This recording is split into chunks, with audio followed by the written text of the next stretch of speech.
শীতল ঘাড় কাত করে দু হাতে চোখ মুছে রেডি হতে গেল। শুদ্ধ বিড়বিড় করতে করতে সিরাতের থেকে প্রেসক্রিপশনটা নিয়ে গেল পার্কিং লটে। ওর বাইকটা বের করে বাইকের ওপর বসতেই শীতল শপিং ব্যাগ হাতে নিয়ে বেরিয়ে এলো। আজকে হিজাব পরেনি, তবে মাথায় ওড়না টানা, পরনে সাদা রঙের থ্রি পিস। শুদ্ধ তাকে আপাতমস্তক দেখে বসতে ইশারা করলে উঠে বসলো শীতল, কাঁধে হাত রাখলো। তারপর বাইক স্টার্ট করে বেরিয়ে গেল শীতলের সমস্যা সমাধান খুঁজতে। এদিকে শুদ্ধরা যেতেই সায়ন স্বর্ণের অন্ধকার রুমের লাইটটা জ্বালালো। তারপর পুনরায় এগিয়ে এসে স্বর্ণের কোমর জড়িয়ে ধরে কোলে মাথা রেখে শুয়ে পড়ল। স্বর্ণ সায়নের মাথার চুল টেনে দিতে দিতে ল্যাপটপে কিছু একটা করছে। সায়নের কেন জানি সেটা পছন্দ হলো না।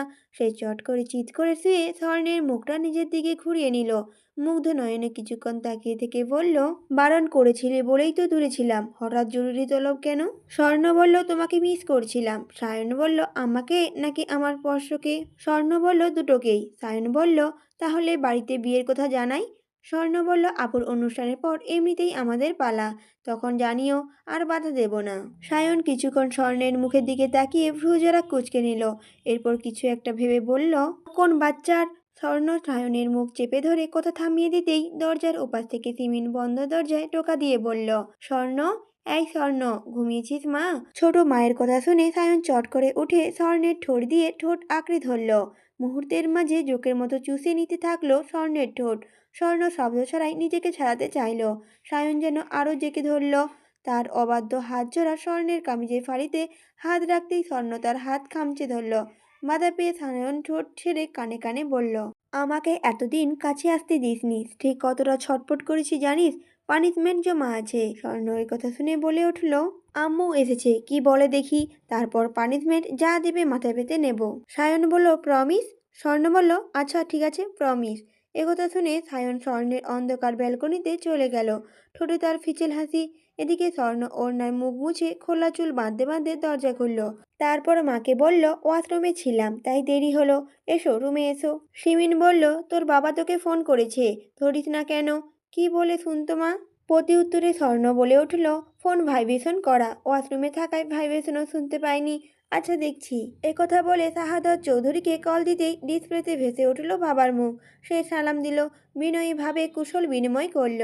সে বরাবরই কম কথা বলে বিধায় কি বলবে খুঁজে পেল না। তখন শাহাদাত চৌধুরী একটা বিয়ের প্রস্তাবের ব্যাপারে জানালেন। একটা ছেলে দেখালেন। ছেলেটা ভলিবল খেলছে, সেনাবাহিনী বিদায় শারীরিক গঠন ফিটফাট। ছেলের নাম মুস্তাকিম, চমৎকার একটি ছেলে। ডিপার্টমেন্ট তার সাহসী কাজের কথা মুখে মুখে আলোচিত। তার বাবা মেজর আনিকুল হক, তিনি স্বর্ণ আর মুস্তাকিমের বিয়ের প্রস্তাব রেখেছেন। মুস্তাকিমকে ওনারও ভীষণ পছন্দ। এখন স্বর্ণ পজিটিভ ইঙ্গিত দেয়, তাহলে কথা এগোবেন। স্বর্ণ বাবার কথা শুনে একবার তাকালো বেলকনির দিকে। এসব শুনলে ওই পাগলটা আবার বেরিয়ে না আসে। মেয়েকে চুপ থাকতে দেখে শাহাদত চৌধুরী বললেন, নিজের পছন্দ থাকলেও জানাতে পারো মা, আমি তোমার পছন্দকে সমান গুরুত্ব দেব।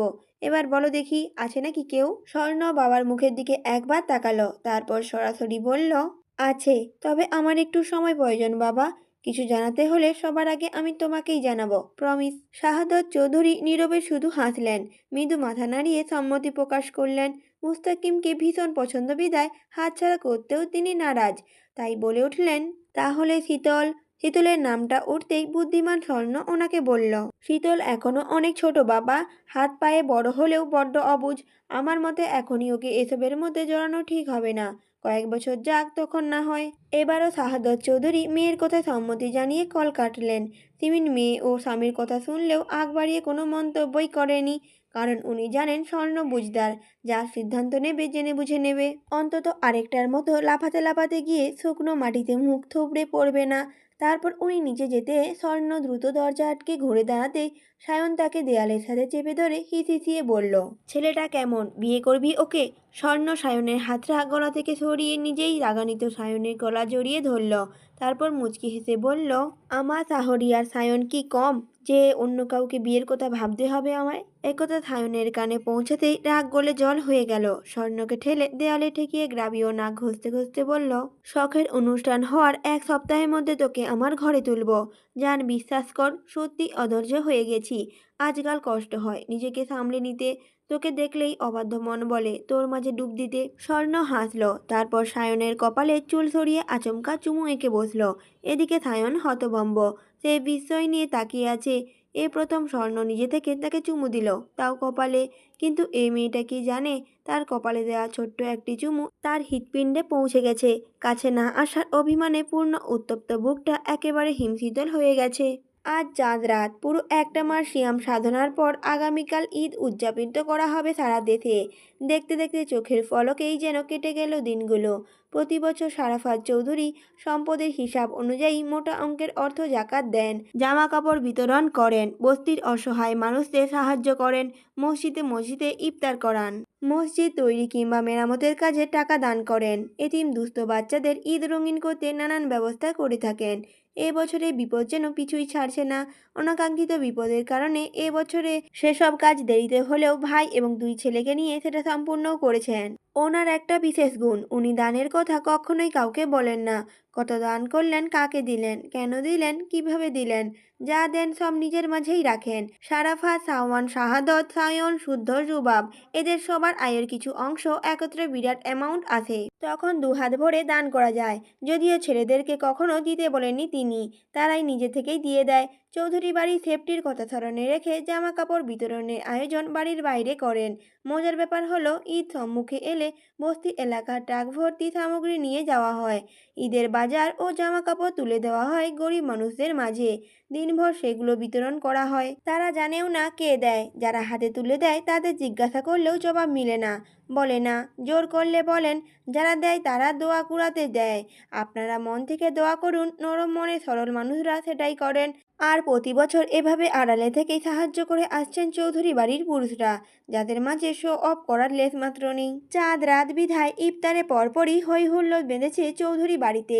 ছোটরা কাড়াকাড়ি করে খেয়েছে ইফতারের সব খাবার দাবার। এত খাবার, এত আইটেম, তবুও ভাই বোনদের খাবার কেড়ে খাওয়ার স্বাদ যেন অমৃত। সায়ন শীতলের আলুর চপ কেড়ে খেয়ে নিয়েছে। এটা নিয়ে দুজন ঘ্যান ঘ্যান করে কেবল থেমেছে। তারা থামতেই সাম্য শখের হাতে থাকা খেজুর কেড়ে নিয়ে মুখে ফুরিয়ে দিয়েছে। শখ রাগি চোখে তাকাতেই দুষ্টুটা খিলখিল করে হাসছে। শখকে তারা কেউই ভয় পায় না, কারণ তাদের শখ আপু কখনোই কাউকে বকে না, বরং মিষ্টি করে কথা বলে আদুরে সুরে। এমন করে না সোনা ভাই, ওটা কেন করলি পাখি, কি লাগবে, মন খারাপ কেন, আমার কলিজা ভাইজানের। শখ সর্বদা এভাবেই কথা বলে, কত কি বোঝায়, ভাই বোনেদের আবদার মেটাতে কত কিছু কিনে দেয়। তাই ভাই বোনেদের মধ্যে শখ আপু বেস্ট। তার বোনেদের মধ্যে সবচেয়ে খারাপ শীতল, কারণ সে সব কিছুতে আগে ভাগে ভাগ বসায়। ইফতার সেরে সব ভাই বোনেরা ছাদে গিয়ে চাঁদ দেখেছে। হই হই করে চাঁদ দেখে মাদুর পেতে বসেছে। সায়ন, শুদ্ধ, রুবাব, শখ, স্বর্ণ, শীতল, সাম্য, সৃজন ও সব কটাই উপস্থিত এখানে। গল্প হচ্ছে, হাসাহাসিও হচ্ছে, খুনসুটি মারধরও হচ্ছে। রুবাব কখনো এটা ওটা বলে শীতলকে রাগাচ্ছে, কখনো সাম্য সৃজনের পেছনে লাগছে। সায়নও তাদের সাথে মেতে আছে। আর শুদ্ধ রেলিংয়ে হেলান দিয়ে পকেটে দু হাত গুজে তীক্ষ্ণ দৃষ্টিতে তাকিয়ে আছে পাশের ছাদে। সেখানে কয়েকজন ছেলে আড্ডা দিচ্ছে, বারবার এদিকে তাকাচ্ছে। সে ব্যাপারটা খেয়াল করে এবার ফোনটা বের করে কাউকে ফোন করলো। হ্যালো, শুদ্ধ বলছি। অসময়ে পাশের বাসায় শুদ্ধ ভাইয়ের কল পেয়ে সৌরভ অবাকই হলো। সে সালাম দিয়ে কুশল বিনিময় করলো। শুদ্ধ পুরুষালী গরু গম্ভীর কণ্ঠে সালামের জবাব দিয়ে বলল, তোদের ছাদে কজন ছেলেকে দেখছি, 2 মিনিটের মধ্যে নিচে নামতে বল। সৌরভ বলল, কোনো সমস্যা ভাই, কিছু করেছে তারা? শুদ্ধ বলল, না, তবে না নামলে কিছু একটা হবে। শুদ্ধ কল কাটতেই ছেলেগুলোর মধ্যে একজনের কাছে কল এলো। ওরা এদিকে একবার তাকিয়ে শুদ্ধকে সালাম দিয়ে নিচে নেমে গেল। এদিকে এত কিছু ঘটলো, বাকিদের কারোরই খেয়াল নেই। তারা নিজেদের মধ্যে গালগল্পে ব্যস্ত। শুদ্ধ সেখানে দাঁড়িয়ে দেখছে চৌধুরী বাড়ির চাঁদের হাট। আনন্দে ঝুমঝুম করা প্রতিটি প্রাণ চৌধুরীর বাড়ির হাট। তারা নিজ নিজ জায়গায় দাঁড়িয়ে আলো ছড়ায়, সুখ বিলায়। এই জন্য চৌধুরী বাড়িতে এত সুখ, এত আনন্দ। সবার মাঝে হঠাৎ তার চোখ গেল সাম্য সৃজনে হাসি মাখা মুখের দিকে। মাত্র কয়েকদিন হয়েছে ব্যান্ডেজ খোলা হয়েছে। বাচ্চা দুটো যেন নতুন করে বেঁচে উঠেছে।